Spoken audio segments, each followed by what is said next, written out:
ఇవాళ ఒక మంచి మాటతో మనం ఈ కార్యక్రమాన్ని ప్రారంభించుకుందాం. మానవత్వం, విలువలు ఈ రెండు చెప్పుకోవడానికి వినడానికి చాలా హుందాగా, దర్జాగా, చాలా రెప్యుటేషన్ ఉన్న పదాలుగా కనపడతా ఉంటాయి. వాస్తవమే ఇది కూడాను. కానీ ఇటువంటి వృద్ధులాశ్రమాల్లో ఇటువంటి పేర్లు వీళ్ళకి చెప్తే వీళ్ళు అసహించుకునే పరిస్థితి. ఎందుకంటే మానవత్వం తిరగారిపోయిందా, లేకపోతే విలువలు పడిపోయినాయా, లేకపోతే వీళ్ళ కడుపు పుట్టిన పిల్లలే వీళ్ళు చూసే పరిస్థితి లేదండి. వాళ్ళ ఎటువంటి ఇది వృద్ధులాశ్రమం ఉండటం ఒక వరమ లేకపోతే ఒక శాపమో తెలియని పరిస్థితి.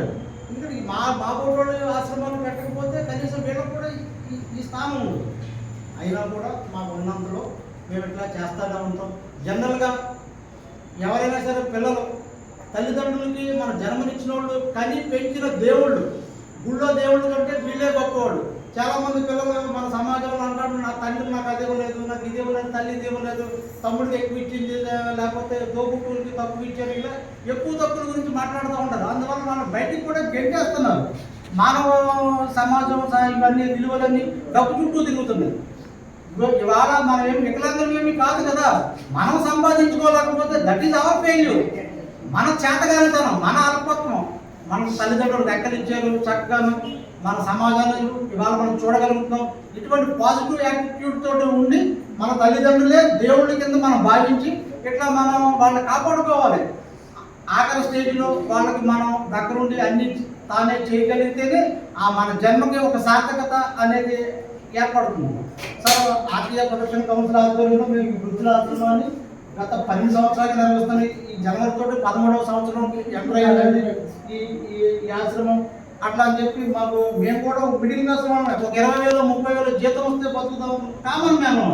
నాకు జర్నలిజం బ్యాక్గ్రౌండ్లో ఒక 20 years ఎక్స్పీరియన్స్ ఉంది.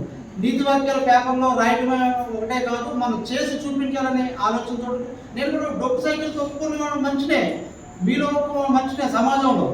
నా దగ్గర తగినంత స్తోమత ఇటువంటి ఏమీ లేకపోయినా సంకల్పం, ధైర్యం అనే ఈ రెండు విషయాలను ఆయుధాలుగా చేసుకుని ఒక క్యాల్పర్స్గా మేము మలుచుకుని మేము 13 సంవత్సరాల కింద దీన్ని స్టార్ట్ చేసాం. ఇలా వృద్ధులాశ్రమం అంటే వీళ్ళకి ఏదో రేషన్ బియ్యంతో భోజనం పెట్టడం, లేకపోతే కాటనాయతో ఏదో కోరెంకి ఏపీసీ ఏదో పెట్టడం అట్లా ఏమో జరగలేదు. వీళ్ళకి ఖచ్చితంగా 365 రోజులు ఎన్ని ఫుడ్ తోటి భోజనం పెడతాం. ఎట్టి పరిస్థితుల్లో అట్లా ఒక ఫ్రూట్ ఇస్తాం, ఒక స్వీట్ లాంటిది ఇస్తాం, ఏదో ఒక పూటన సన్ఫ్లవర్ ఆయిల్ తోటే వంటకాలు ఇవన్నీ మేము అట్లా చేస్తూ ఉంటాం. ఇవాళ మన మధ్యకి పశ్చిమ గోదావరి జిల్లా జాయింట్ కలెక్టర్ గారు రాహుల్ కుమార్ రెడ్డి గారు వచ్చారు. ఒకసారి వారికి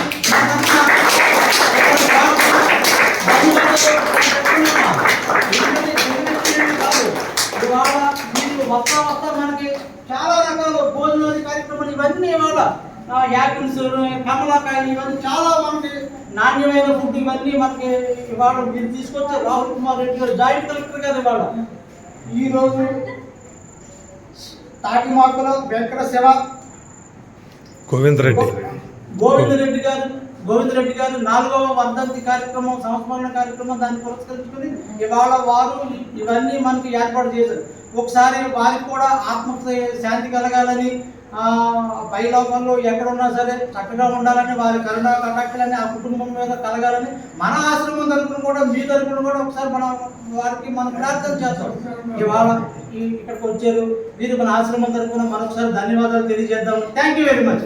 సార్ మాట్లాడతారు.